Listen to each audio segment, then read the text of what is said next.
Hi, we got this hard drive from my laptop. This is external, so it plugs into a USB port in your laptop. So let's unbox the content. So I kind of opened it up before I actually recorded it, so oops. But normally it would be in like a foam packaging. So first of all, we have a cable, USB 3.0, I think. Yeah, I think 3.0. It looks like it. It's yeah, 3.0. And here like a little SATA connector, I think, and it does come with manual, but I threw it away because manuals are for loopers and wimpers. So basically here is the port. You just plug this connector with the little two port things, and then once you have it on,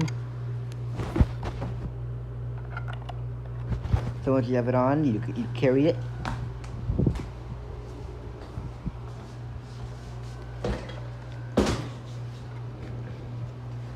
And I'm too lazy to turn on my laptop, so I'm gonna plug it in here because I'm too lazy to put it on. And there's a light. Hey, that's nice. Okay, so now we go here to our settings, and then we go to this PC, and you will get this is the hard drive right here, and they said 2 terabytes, and they're lying. They're lying. It is not 2 terabytes, you liars. You liars. It is not 2 terabytes. What kind of freaking thing is this? You dumb